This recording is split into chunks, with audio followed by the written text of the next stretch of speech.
네, 오늘 읽었던 본문 우리가 너무나 잘 알고 있는 그 기도에 대한 교훈의 말씀입니다. 그죠? 구하라, 그리고 찾으라, 문을 두드리라. 구하면 얻게 될 것이고, 찾는 자가 찾게 될 것이고, 문을 두드리는 자에게 그에게 문이 열릴 것이다. 이런 말씀입니다. 제가 전에도 몇 번 기도에 대한 설교를 했었는데요.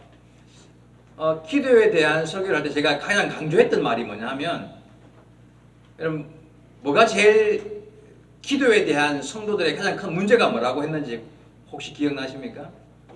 기도에 대해서 설교하면서 가장 큰 문제가 뭐냐? 기도에 대해서.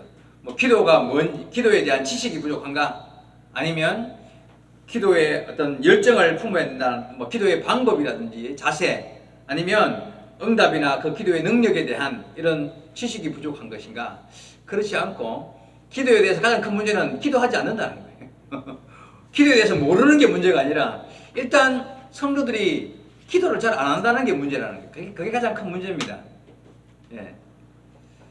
여러분 10시간 동안 기도에 대해서 배우는 것보다 단 10분이라도 기도를 직접 해야 한다는 게 가장 큰 우리의 문제입니다. 오늘 말씀을 통해서 한 번 더 기도를 결단하고 좀 더 하나님께서 원하시는, 우리를 향하여 원하시는 기도의 삶을 다시 한 번 더 새롭게 시작하고 출발할 수 있는 좋은 기회가 될 수 있으면 좋겠습니다. 성도가 하는 기도에는요, 제가 두 가지 종류가 있다고 생각해요. 두 가지 종류가. 제가 이번에 기도에 대한 설교 준비하면서 제가 그런 생각을 했습니다. 왜 두 가지냐면, 첫째는요, 그 습관화된 기도가 있어요. 이게 뭐냐면은, 여러분 주로 언제 기도해요? 밥 먹기 전에. 밥 먹기 전에는 빠지지 않고 기도하죠, 다들. 이거는 이제 밥 먹기 전에 하는 기도 내용이 뭐예요? 하나님 먹을 거 주셔서 감사합니다. 먹고 건강하게 해주시고, 온 가족도 건강하고, 또 뭐 좀 더 멀리 가면 저 아직 세계에 수많은 먹지 못하고 헐벗고 굶주린 사람도 많은데 그들도 하나님 기억해 주세요. 인도하면 이제 기도의 폭이 넓단 말이에요. 근데 이게 이제 습관화된 기도 맞죠? 우리가 늘 그냥 밥 먹기 전에 하는 기도. 또 언제 기도합니까? 딱 밥 먹을 때만 합니까? 언제 기도해요? 출발하기 전에. 에? 어디 가기 전에. 어디 가기 전에.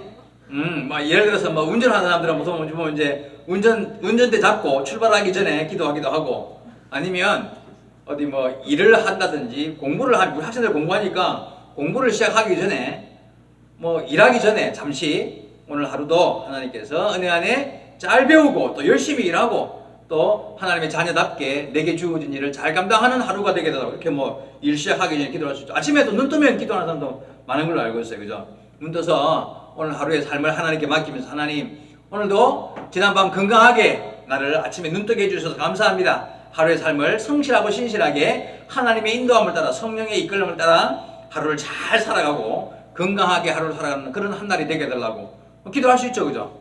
아니면 또 잠자기 전에 하루의 삶을 마무리하면서 오늘 하루도 하나님의 은혜 가운데 잘 살았습니다. 이렇게 기도하면서 하루를 마무리할 수 있습니다. 또 언제도 기도합니까? 기도를 워낙 잘 안 해서 언제 이렇게 예를 들면 버스를 탔다, 지하철을 탔다 기도하는 분도 있고요. 또 아까 일하기 전에, 공부하기 전에도 있고. 또 언제가 좋을까요? 주일날 아침에 교회 와가지고도 딱 교회 와가지고 앉아가지고, 하나님 오늘 주일날 하나님 불러주셔서 교회 왔습니다. 말씀 가운데 은혜 받고 최선을 다하여 힘을 다하여 하나님을 섬기고 예배하는 성도와 아름다운 교제가 있는 그런 오늘 주일이 되게 해달라고 잠시 기도할 수 있잖아요. 그죠? 그런 기도들이 우리의 생활 속에 일반화되어 있는, 다시 말해서 습관화되어 있는 기도라고 생각해요. 근데 이런 기도가 중요하지 않습니까?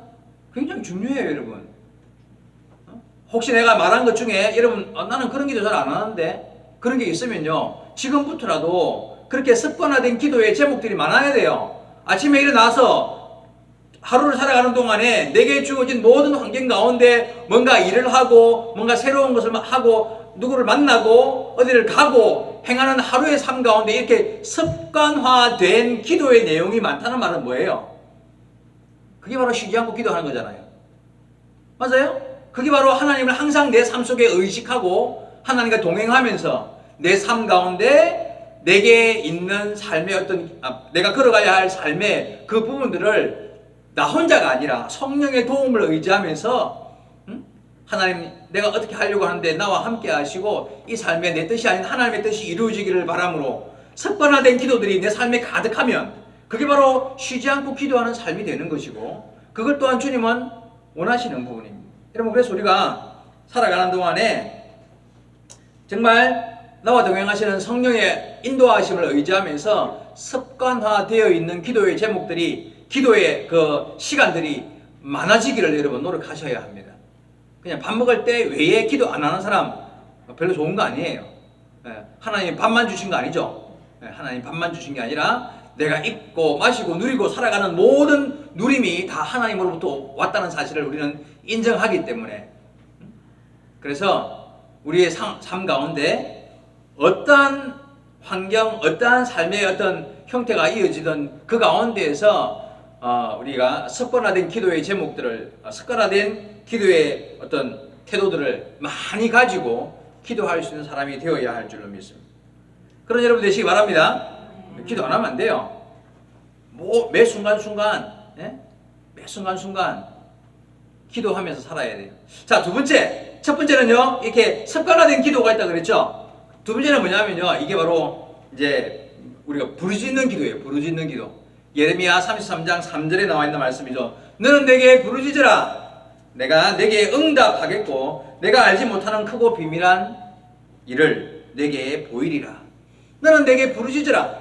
그러면 네가 알지 못하는 놀라운 일들, 네가 알지 못했던 생각도 못했던 그런 큰 은혜와 큰 역사와 큰 은혜 그런 하나님의 기적을 네가 경험하게 될 것이다. 부르짖어 기도하는 기도가 있다는 거예요.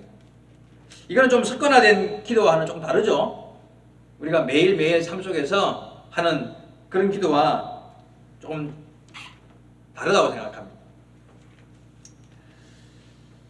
근데 문제가 뭐냐면요. 그래도 그나마 생활 가운데 우리가 뭐 밥 먹을 때 기도를 하든 아침에 일어나서 기도를 하든 저녁에 잠자기 전 기도를 하든 이렇게 습관화된 기도는 그래도 그런 모습은 우리가 조금은 가지고 있는 것 같은데 이 부르짖는 기도가 사라지고 있다는 걸 우리가 느낀다는 거예요.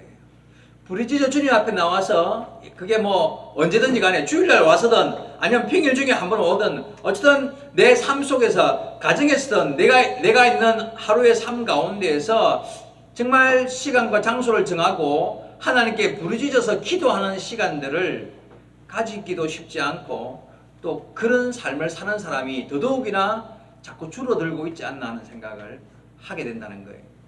하나님은 우리가 부르짖어 기도하기를 원하십니다. 그래서 성경 가운데서 우리에게 부르짖어 기도하라고 말씀하셨고 오늘 본문도 그죠? 찾고 구하고 찾고 두드리는 거 이게 부르짖어 기도하는 거예요. 열심히 찾고 구하고 두드려야 되는 거예요. 하나님은 이렇게 기도하기를 원하신다는 거예요. 자, 여러분 우리에게 남아있는 그나마 그래도 습관화되어 있는 기도의 제목 가지고 한다면 다행입니다. 근데 좀 그게 많아졌으면 좋겠고 둘째는요 그 말고 부르짖어 주의 은혜를 구하는 그런 기도가 회복되기를 제가 간절히 원하는 것입니다. 우리 에바다 교회 성도 여러분들 부르짖어 기도하기를 한번 노력해 보실 수 있기를 부탁드리겠습니다. 왜 성도들이 이 마지막 때에 부르짖어 기도하는 사람들이 줄어들까요? 왜 부르짖어서 기도하지 않을까요? 이유가 뭔 것 같습니까?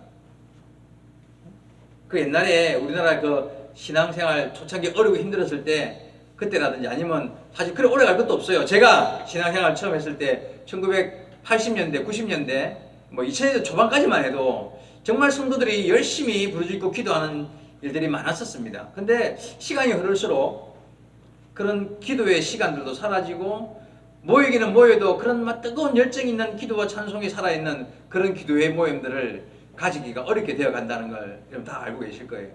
왜 성도들이 부르짖어 기도하지 않을까요? 이유는 처절하게 부르짖어 기도해야 될 이유와 필요를 느끼지 못하기 때문에 그래요. 내가 그렇게 막 간절히 기도해야 될 일이 없는 거예요. 그걸 잘 못 느끼는, 일이 있는데 자기는 그걸 못 느끼는 거예요. 응? 다시 말해서 스스로 내 모습이나 내 신앙의 상태가 스스로 괜찮다라고 느끼면 절대 부르짖지 않습니다. 무슨 말인지 알죠, 여러분? 근데 뭐 이 정도면 괜찮지 뭐. 내가 주일날 그래도 교회는 안 빠지고 나가고, 나름대로 신앙생활 잘 하려고 애쓰고, 그래도 성경도 읽으려고 하고, 뭐 습관적이긴 하지만 그래도 아침에 눈 뜨면 기도도 하고, 자기 전에 기도도 하고, 밥 먹을 때는 안 빠지고 기도도 하고, 이 정도면 안 괜찮나 하고 스스로 자기의 모습을 만족해하고, 이 정도면 괜찮다라고 스스로 느낀다면 그런 사람은 절대 부르짖어서 기도할 이유가 없는 거예요.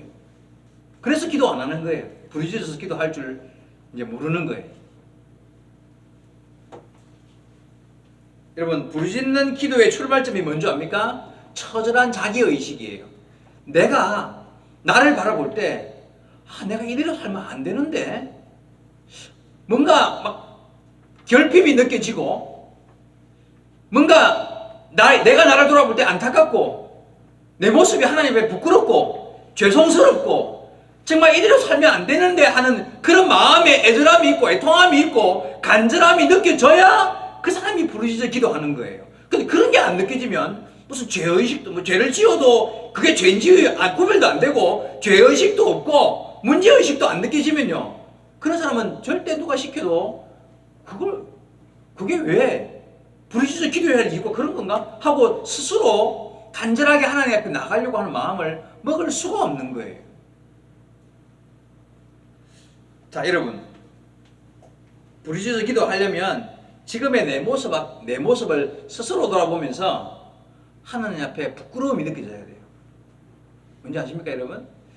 내가 참 하나님 앞에 이렇게 살아가는 게 참 죄송스럽고 부끄러워서 하나님 너무 죄송해요. 내가 마음은 안 그런데 내 삶이 자꾸 나를 억누르고 사단의 유혹과 시험이 나를 억눌러서 내 신앙이 바르지 못한 건 너무 죄송해요 하는 그런 마음이라도 들어야 어느 순간 내 안에서 성령께서 나를 터치하는 순간에 부르짖어 기도하며 하나님의 은혜를 구하는, 스스로를 돌아보며 죄송하고 정말 하나님 앞에 부끄러운 마음이 터져 나오는 그런 경험을 하며 부르짖어 기도할 수 있는데 그게 안 느껴지면요, 기도하기 어렵습니다. 그런 부르짖어 기도하기는 어렵습니다. 그저 삶 가운데 그냥 늘 하던 기도 있잖아요. 그런 기도 외에는 기도하기 어렵습니다. 여러분, 간절한 소원이 없거나 어떤 뭐 병에 들렸다. 그래서 막 이것만 나아야 되는데 하는 막 그런 자기 마음에 갖고 있는 그런 아쉬움과 안타까움, 그런 게 없는 사람은요 부르짖지 않아요. 시대가 그래요. 그래서 하나님은요 가끔씩 우리한테 고난이라는 뭐 질병이든 사고든 그런 걸 통해서 하나님을 부르짖게 만들고 계시지 않나. 근데 그런 일 당해가지고 부르짖지 말고 지금의 내 모습 속에서 내가 하나님 앞에 연약한 자이며 내가 부족한 자이며 스스로를 돌아보면서 자기를 깨달음이 있어야 한다는 거예요. 여러분, 성경에 나오는 수많은 부르짖어 기도하는 사람들 봐봐요. 그 사람들이 무슨 죄가 많아서 부르짖어 기도했습니까? 아니요, 스스로가요 그냥 육신적으로 볼 때는 특별한 죄가 없어요. 그런데 스스로가 하나님, 나는 죄인이에요. 내가 하나님 앞에 얼마나 부끄럽고 연약한 자인지 몰라. 내 입술이 부정한 자니이다. 내가 미천하며 내가 원통한 자입니다 하고 자신 스스로를 그렇게 내려놓고 낮추어서 하나님 앞에 부르짖는 자가 되었을 때 그의 삶이 하나님의 손에 의하여서 아름답게 들려 올라가는 그런 성경에 나오는 이야기가 얼마나 많습니까, 여러분? 육신적으로 볼 때 그가 무슨 죄가 커서가 아니에요. 선지자들이 뭐 죄를 지어서 울었습니까? 예레미야 선지자가 눈물의 선지자라고 하는데 그가 왜 울었어요? 자기가 지은 죄가 많아서 울었습니까? 그렇지 않습니다. 여러분, 우리는 부르짖어 기도하는 태도를 회복해야 돼요. 회복. 여러분, 스스로 한번 돌아보셔야 됩니다. 내가 정말 과연 눈물 흘리며 간절한 마음으로 가슴을 치고 뜯으면서 하나님, 내가 내 모습이 이렇습니다. 나의 이런 모습, 나의 이런 안타까움과 연약함과 믿음 없음을 불쌍히 여기소서 하며 그렇게 기도해 보신 적이 얼마나 오래전 일입니까? 지난주에 목사님 설교한 내용 기억나요? 지난주에 어떤 이야기 했었습니까? 제가 고난과 시련과 고통이 찾아와도 그걸 기쁘게 여길 줄 아는 사람에 대한 기쁨에 대한 이야기를 했단 말이에요. 그걸 기뻐할 줄 알고 내게 어떤 어렵고 힘든 일이 찾아왔을 때에 그것만 바라보지만 그 안에 숨어있는 하나님의 섭리와 계획과 뜻, 그걸 바라보는 믿음으로, 그걸 바라보고 그런 어려움과 시련과 환난 가운데에서 감사의 제목을 찾고 기쁨의 제목을 찾고 오히려 그런 가운데서 더욱 하나님을 의지할 줄 아는 사람이 되어야 한다, 이런 이야기입니다. 근데 그 말씀을 듣고 은혜를 받은 사람이고 그 말씀을 듣고 정말 부르짖어 기도할 줄 아는 사람이라면 여러분 어떤 마음이 들어야 하냐면 스스로 이래야 돼요. 그래, 오늘 내가 목사님 말씀 듣고 보니까 내가 참 조금만이라도 나 너무 낙심을 잘하고 조금만 시험 오면 금방 넘어지고 조금만 뭐 문제가 생기면 원망불평하기를 얼마나 잘했던가. 내가 이렇게 살면 안 되는데 말씀을 들어보니까 내 삶이 하나님의 부끄러워야 돼요. 네. 원망하고 막 그냥 불평하고 화내고 쉽게 그냥 낙심하고 뻑하면 주일에 빠지고 막 그냥 내 마음대로 살았는데 그게 부끄럽고 안타깝고 죄송해서 가슴을 치면서 하나님 내가 이렇게 살면 안 되는데 그런 마음이 들어서 기도가 나와야 그게 부르짖는 기도가 되고 말씀의 은혜를 받은 자가 되고 그래서 내 삶이 고쳐지고 기도의 응답을 경험하고 기적을 체험하고 하나님 내 안에 계심에 대한 어떤 확신과 열정의 어떤 확신과 은혜를 경험할 수 있게 되는데 이게 그런 부르짖는 마음의 기도가 없는 사람은요 지난주에 설교는 들었는데 그래 좋은 말씀이지 그래 내가 어렵고 힘든 일 오면 믿음으로 잘 이겨내며 살아가야지 아멘 끝. 나를 비춰보지 않는 거예요. 성경의 말씀은 거울과 같은데 그 말씀이 나를 비춰보고 내가 그렇게 살지 못한 내 삶을 안타까워하고 기도하는 삶으로 나가야 그래야 우리는 부르짖어 기도하는 사람이 될 수 있는 거예요.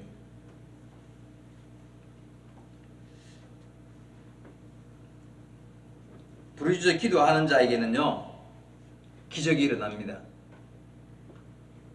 여러분 삶의 변화가 획기적이고 온전한 방향으로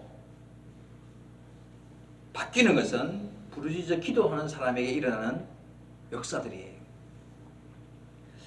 여러분 부르짖어 기도하면 삶의 지혜가 생겨요. 방향이 보이는 거예요.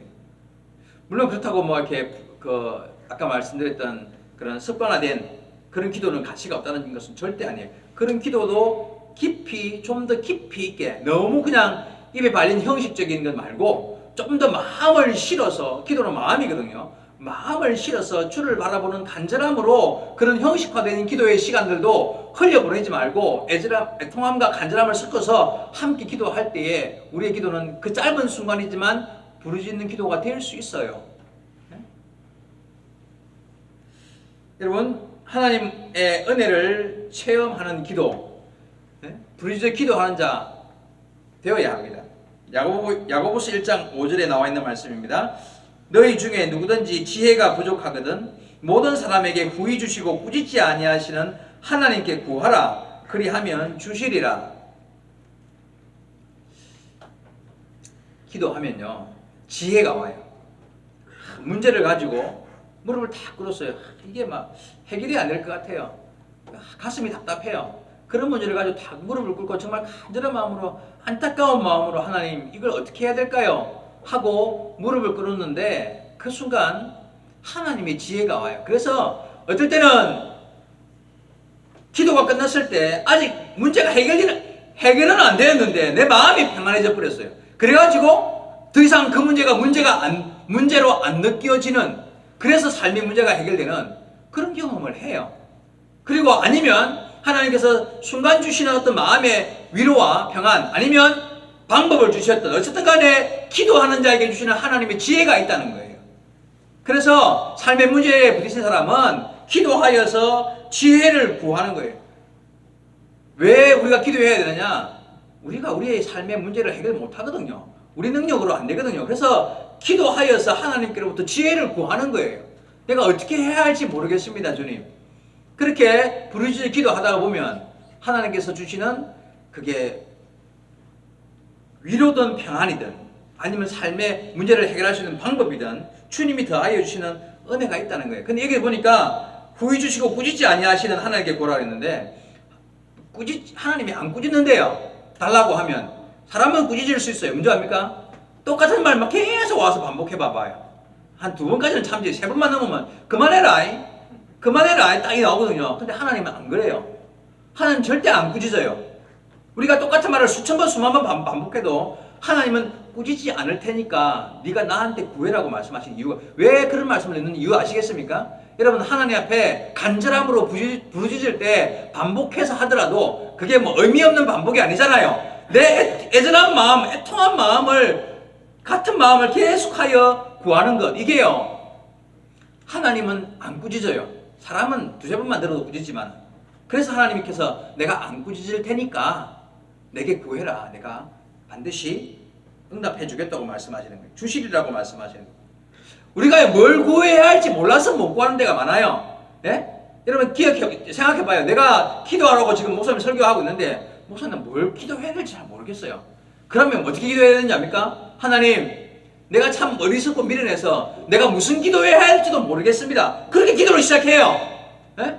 내가 무엇을 모르는지도 모르겠고, 내가 지금 내 상황이 어떤지도 내 스스로도 모르겠고, 내가 뭘 기도해야 할지도 잘 모르겠습니다. 하나님, 나를 좀 도와달라고. 내가 지금 하나님의 은혜를 구합니다. 어찌해야 할지 좋을지, 어찌해야 할지 모르겠습니다. 정말 애통하고 회개할 마음을 충만하게 부어주시어서 내가 내 스스로를 바라보고 내가 잘못된 부분을 스스로 깨닫고 이걸 회개할 수 있는 마음도 달라고, 애통한 마음, 애절한 마음, 부르짖어 기도할 수밖에 없는 그런 마음들을 내게 좀 허락해달라고 기도를 그렇게 시작해봐요. 하나님 주시지 않겠습니까? 여러분, 내 모습을 내가 알지 못할 때가 많습니다. 그래서 기도가 안 되는 거예요. 그래서 부르짖어 기도할 마음이 안 생기는 거예요. 하나님 오실 때는 나는 헐벗고 가련하고 미련하고 어리석고 내가 얼마나 주님 앞에 부끄러운 모습이 많은데도 불구하고 자기가 그걸 못 느끼면 부르짖겠습니까? 나는 괜찮다고 생각하는 거예요. 그래서 우리가 기도를 어떻게 해야 될까요? 하나님, 내가 얼마나 더럽고 추악한지를 깨닫는 은혜를 달라고, 그런 마음을 달라고 기도해야 되는 거예요. 부르짖어 기도해야 되는 거예요. 그렇게 간절함으로 나갈 때 내 안에 계신 성령께서 나로 하여금 정말 해야 될 기도의 제목들을 생각나게 하시고 또 간절함을 다하시어서 그 기도로 나아가게 만드시는 거예요. 여러분, 우리의 기도 가운데 이 부르짖어 기도하는 태도를 반드시 회복하실 수 있기를 바랍니다.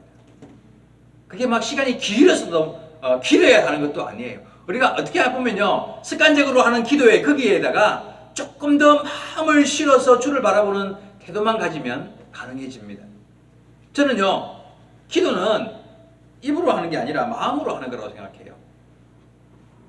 제가 최근에 이렇게 기도에 대한 말씀을 이렇게 상고하면서 느낀 건데, 왜 제가 이런 말씀을 드리냐면, 성도의 마음에는요, 이 간절한 마음으로 기도의 제목이 우리 안에 꽉 차 있으면 이미 그 사람은 기도를 시작한 사람이라고 생각해요. 근데 그게 없으면 뭐 기도할 게 있나? 뭐 물론 교회를 위해서 해야지, 성도들 목사님을 위해서 해주고 하고 뭐 이렇게 해야지. 그런 내 안에 기도의 제목이 없는 사람은요, 이미 기도가 안 되는 사람이에요.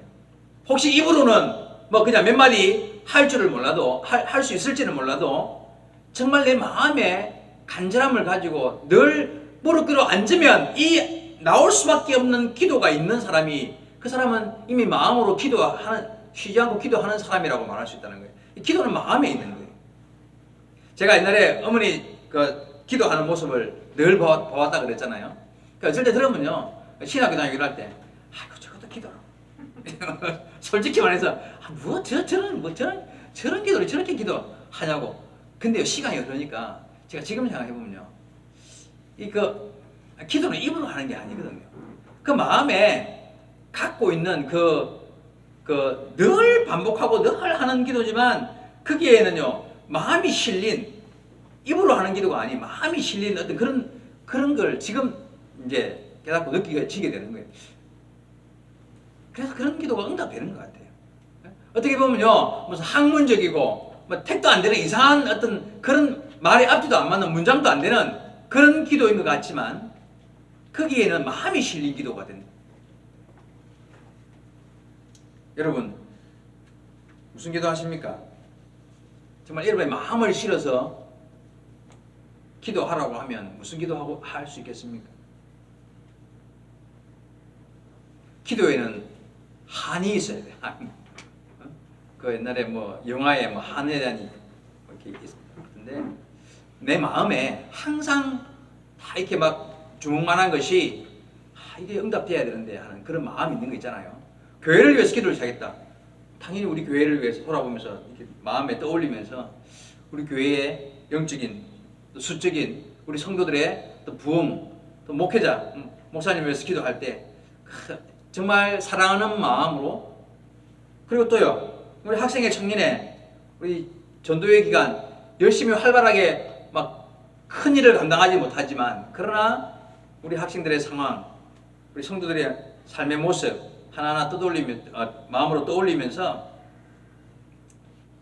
그 얼굴을 떠올리면서 그래 우리 이 청년은 이 학생은 이렇게 돼야 될 텐데 그 가정은 이런 은혜가 임해야 될 텐데 다 있잖아요, 그죠? 떠올려 보면 다 보이는 게 있어요. 그런 마음이요 내 안에 자리를 잡고 있어야 돼요. 최근에 우리 뭐 태국 농화교회 건축 이야기 계속 좀 하고 있는데 이제 그게 귀로만 듣고 그냥 귀로만 듣고 뭐 그런갑다 뭐 일 잘하고 있겠지 그런 거 하고 마음이에요.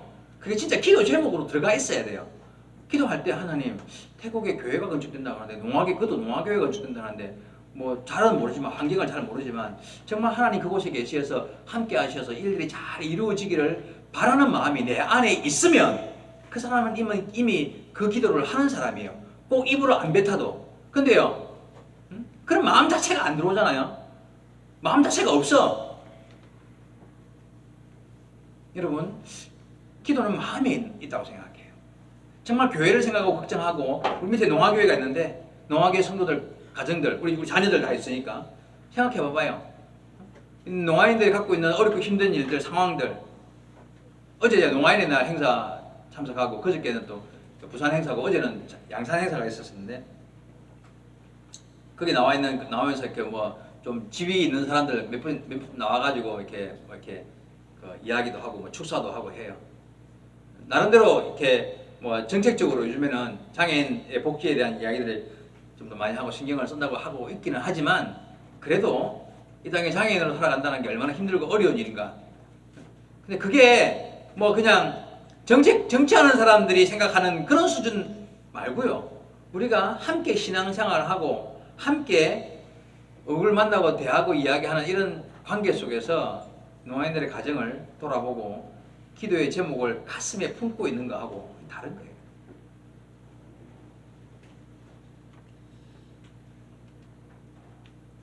태국교회, 베트남의 7교회, 이 일을 위해 수고하는 일방선교회, 부산 경남 지역에 있는 많은 농아인 교회, 농아지방회와 소속된 전국의 농아인들 교회들, 시대의 마지막 때에 농아교회가 뭐 더 큰 부흥을 기대하기보다는 남아있는 이 농아인들이 복음화되고 세계 복음화를 위한 노력하는 이 일들이 우리의 마음속에 항상 자리 잡고 있는 기도의 제목이어야 그 사람이 기도하는 사람이라는 거예요. 여러분 다시 말씀드리지만 부르짖어 기도하는 가운데 하나님의 지혜를 얻습니다. 간절한 마음을 품고 하나님의 은혜를 구할 때에 하나님의 응답의 역사를 경험하게 된다는 것을 여러분 명심하셔야 합니다. 한나가 기도하는 내용 잘 알잖아요. 한나의 기도. 그가 열심히 막 얼굴이 뻘개지도록 술 취한 사람처럼 간절히 기도를 했습니다. 그리고 나서 다시는 그 마음에 수색이 없는 근심을 품지 않고 근심이 없는 얼굴로 집으로 돌아갔습니다. 자, 집에 돌아갔을 때 삶의 문제가 해결되었습니까? 아니요. 여전히 자기를 괴롭히는 불인나라는 여인은 자기를 괴롭히고 힘들게 합니다. 그런데요, 그렇게 간절한 기도를 통해서 그 모든 문제들을 내려놓는 순간 더 이상은 문제가 아니었다는 거예요. 그렇죠? 응답된 게 아니고 실질적으로 내 삶이 확 바뀌어서 기적이 일어난 건 아니에요. 근데 내가 바뀐 거죠. 기도의 가장 큰 어떤 응답은요, 어쩌면 내가 기도를 통해서 문제인 것이 문제로 안 느껴지게 되는 그런 삶의 경험이 결국은 더 큰 기도의 응답이라고 말할 수 있습니다. 꼭 무슨 막 기적이 일어나고 오병이어의 기적이 일어나고 병이 낫고 그런 것만 기적이 아니에요. 여러분, 부르짖어 기도하시기 바랍니다. 우리의 삶 가운데 습관적인 기도에 습관화되어 있는, 이게 습관적인 기도가 아니라 습관화되어 있는 기도의 자세에서 조금 더 한 걸음 더 나가서 더 온전한 기도로 주님을 만나고 체험하는 그런 기도, 부르짖어 하나님의 은혜를 구하고 그리하여서 내 삶이 변화되어가는 삶을 경험하는 그런 기도의 사람이 되실 수 있기를 바랍니다. 에바다 교회 모든 성도들이 하나님 앞에 내 기도의 현재의 모습을 한 번 더 돌아보고 매 순간 삶 속에서 기도해야 될 제목들을 습관화해가지고 더 많이 매일매일의 삶 속에서 내가 어디로 가든지 어떤 상황에서든지 더 기도할 줄 아는 사람이 되어야 할 것이고, 둘째는 그런 습관화된 기도 가운데 좀 더 간절함을 품고 좀 더 부르짖어서 주의 은혜를 구함으로 정말 기도를 통하여 내 삶의 모든 문제가 해결되어가는 삶의 경험들을 충만하게 경험하게 되기를 주의 말씀으로 축원드립니다. 기도하시겠습니다. 주님 감사합니다. 오늘 기도에 대한 말씀을 상고했습니다. 주님 구하라, 그리고 찾으라, 두드리라 말씀하셨는데 우리의 삶 가운데 참으로 주님 이렇게 명령하시는 이유는 주님이 들으시고 반드시 응답하실 것을 약속하시는 말씀인 줄 믿습니다. 그러나 우리가 미련하고 어리석어서 잘 구하지 않습니다. 찾으려고 하지도 않고 문을 두드려 열리기를 기대하지도 않는 그런 삶의 모습이 아닌지 주님 돌아보게 됩니다. 주님 다시 한 번 더 주님이 애타게 우리에게 명령하고 계시는 기도하라, 너는 내게 부르짖으라고 말씀하시는 그 말씀 앞에 아멘 하면서 내게 주어진 모든 삶 가운데 주의 은혜를 구하고 주님과 동행하며 주님이 더하여 주시는 응답의 역사를 경험하며 기적을 체험하며 주의 은혜 안에 살아가는 주의 백성들이 다 되게 하여 주옵소서. 감사드리며 예수님의 이름으로 기도하옵나이다. 아멘.